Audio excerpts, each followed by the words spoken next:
Hello, beautiful people. Welcome back to Gladys on Love. Today, I am with these beautiful ladies again, and we will be talking about the difference between conscious relationship and a regular relationship, and what does it even mean.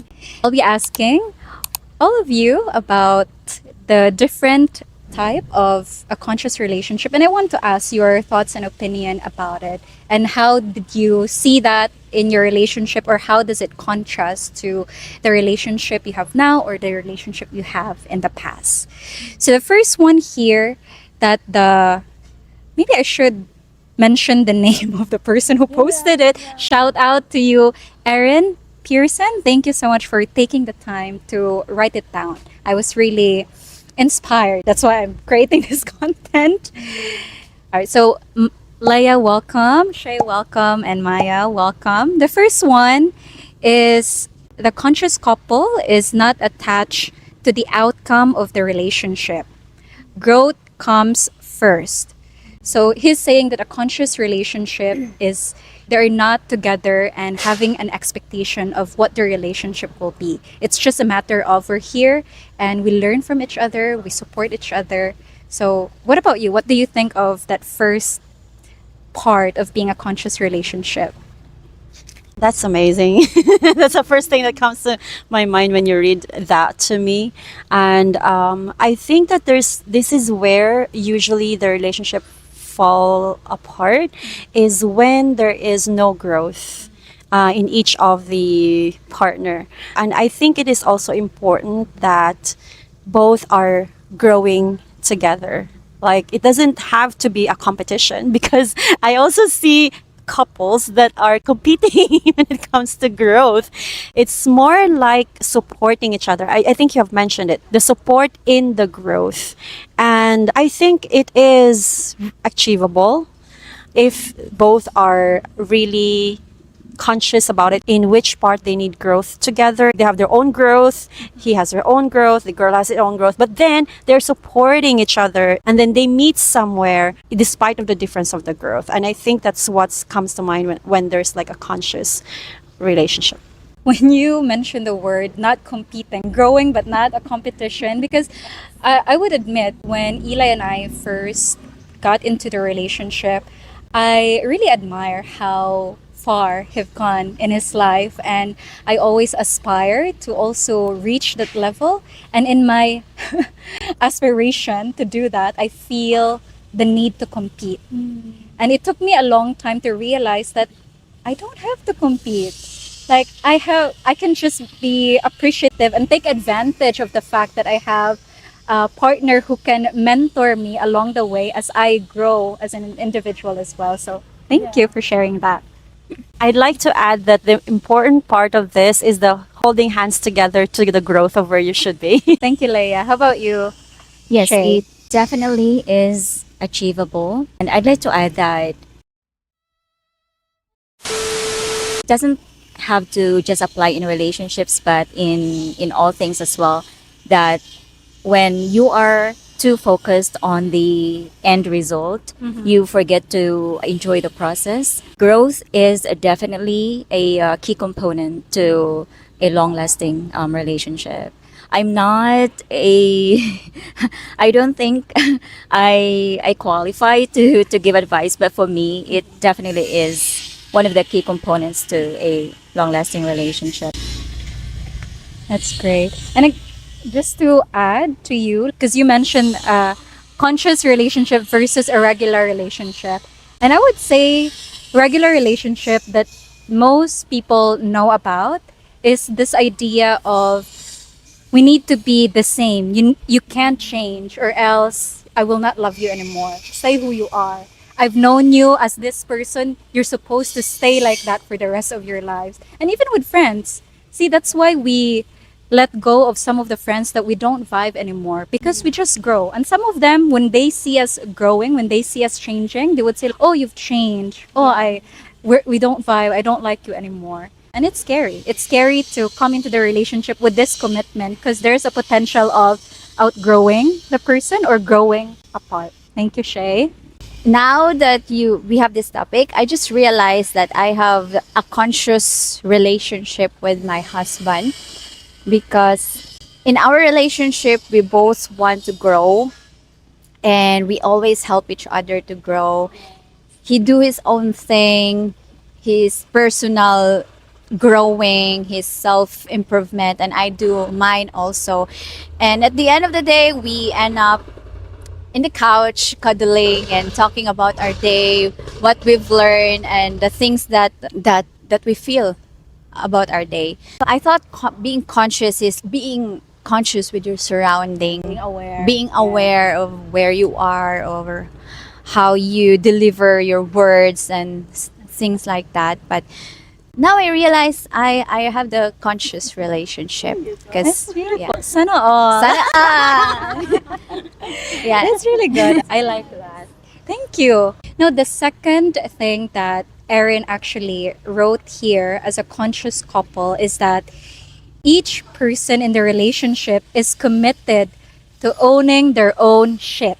I think it's a challenge in a relationship, but once you have achieved that kind of level where it's easy for you to say sorry, it's easy for you to really own your mistake, it's easy for you to talk together and figure out the solution to what is the problem. The relationship is not every time peaceful, of course, there are always issues, but then when you're able to figure out a way to solve the problem and be really like, oh, okay, it was my fault. It's not, I'm a victim. It's instead of being a victim mode, I'm a victim here. And I'm instead of doing that drama shit, own it, embrace it, and talk about what is the next step that you're going to do in order for you to have a peaceful relationship.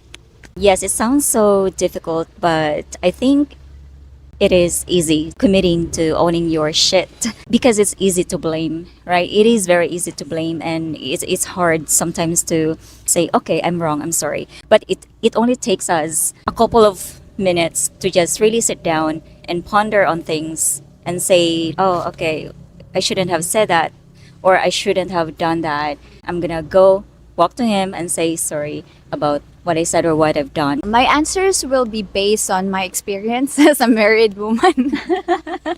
So at the beginning of our relationship, me and Gio would have a blame, like point fingers. You did this, you did that. But as the time goes by, we learn how to take our own shit. Amazing. And if someone is at fault, we always say sorry. So I think the most important is finding a partner that is willing to grow with you, to change, and to be understanding, to find an understanding partner. I'm glad that all of you are seeing this as committed also and seeing this as very important aspect of relationship because you will never be able to stop blaming each other person and expect the relationship to just all good because again we have our own baggage when we come in a relationship. We're carrying baggage from our family, the patterns that we've adapted from society, and our past relationship. And time again, it will be triggered by someone, most especially if you are already close to that person. Because your walls are down, you're more comfortable, and you are more, yeah, there's already the comfort of being able to express yourself. And expressing yourself means exposing your baggages. And for me, it took me a while, maybe just late last year, that I realized I developed this feeling of gratitude towards triggers. Ooh, I'm triggered. There's something that I have to look into that I can work on. I see it as an opportunity to grow in the relationship. So thank you. And then the next one, the third one is all feelings are welcome and no internal process is condemned. It is very important, at least for me, to have someone that can give me the space, the bubble, without being judged, without labeling me as something else. I'm still Leia. I'm just in a vulnerable phase right now, or I'm just really in a part of myself where I'm peeling out like an onion. So can you be there for me and hold space for me? So yeah, it is very important. And I think that's how my past relationship failed, to be honest, because they were not able to hold space for me when I needed to, because they look at me as a strong woman.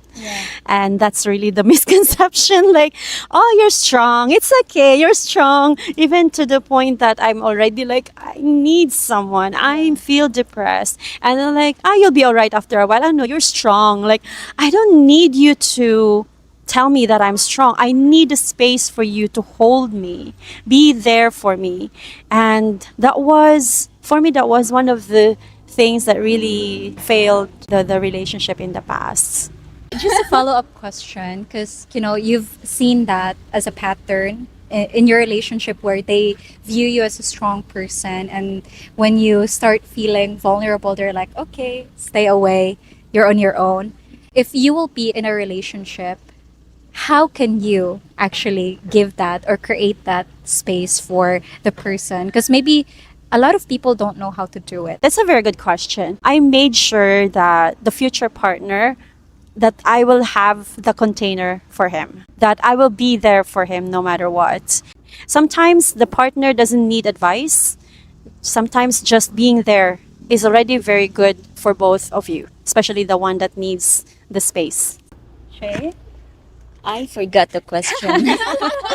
So the third layer of being a conscious relationship, conscious couple, is that all feelings are welcome and no internal process is condemned. So I will just add, in a conscious relationship, there's room to feel anything. Not only that, there's a room to express those feelings and fantasies to your partner. I think this falls on partners who are sometimes invalidating the other partner's feelings or emotions. I would say everything that you feel doesn't have to be right or wrong. It's your feelings. It doesn't have to be right or wrong.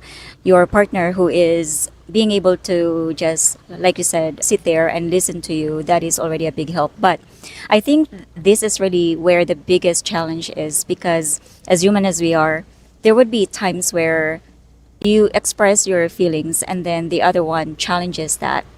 Because I think we all have already experienced this.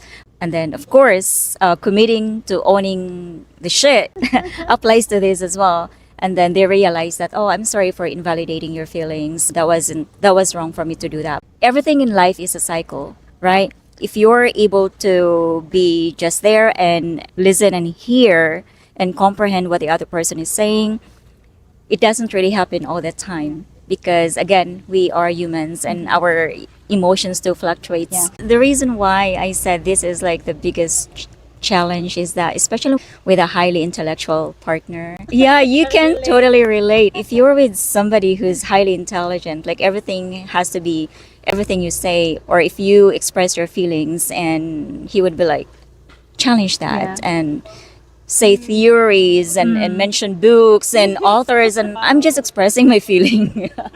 It's great that you can resonate with this and you agree that we are supposed to express and feel our feelings, because sometimes we feel bored in the relationship.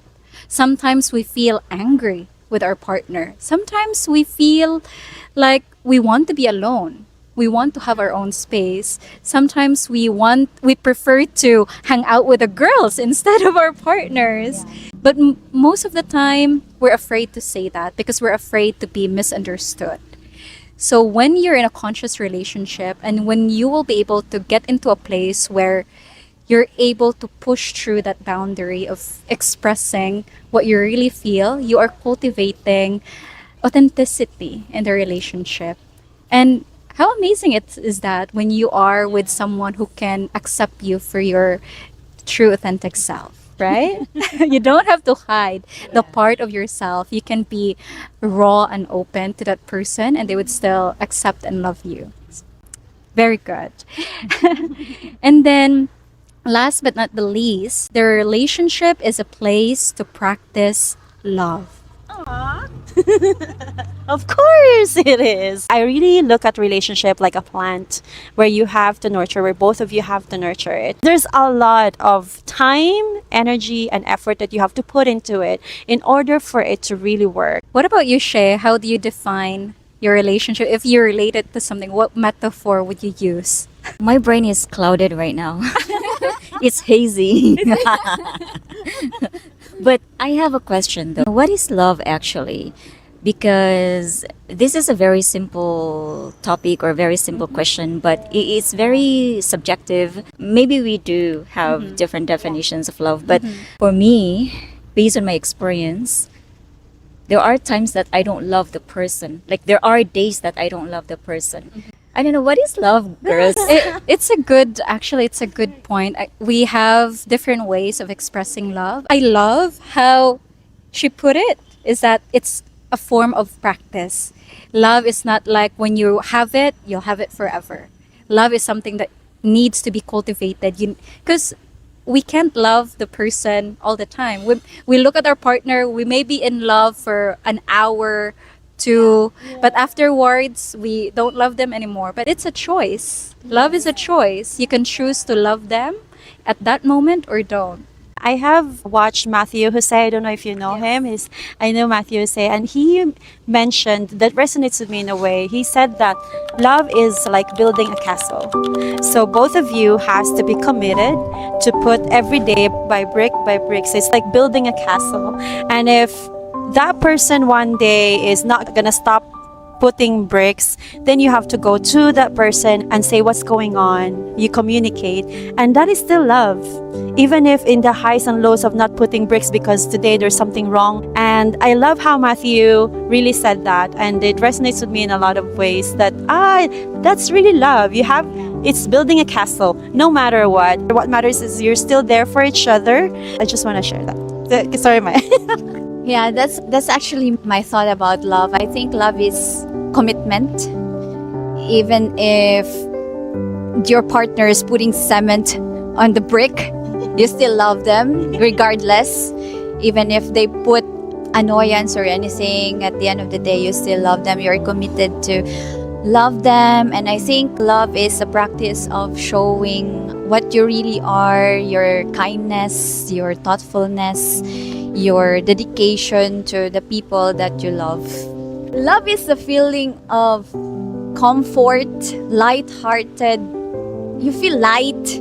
When you see this person, you feel happiness and you feel light, and there's no anger, there's no jealousy, there's no resentment or anything. I think that's true love for me. Like you feel safe with this person and you're willing to cultivate this relationship with this person. I think that is love. Very interesting perspective on love. I like that because there are certain emotions, right? And for me, when someone do something, it's how you interpret that action and how you feel. You choose the feeling. And I think love and appreciation are very similar. I notice with Eli, I have this full of love feeling when I appreciate the things that he's doing. When I admire him for how he show up, that's how I feel love. When I feel proud of my kids, that's how I feel love. And yeah, it's like we have the choice to create the feeling, to create the emotion. It's been so fun. Thank you so much, Leia, Shay, and Maya for answering and going through this amazing topic, very interesting topic. And I would love to hear your thoughts about a conscious relationship versus a regular relationship. We haven't really touched the regular relationship, but maybe you can add that. What do you think is a regular relationship? I'm sure it's the opposite of what we just discussed. So feel free to also subscribe and support their channel. I'll leave their link in the description below. Thank you, everyone. Have an orgasmic day. Bye.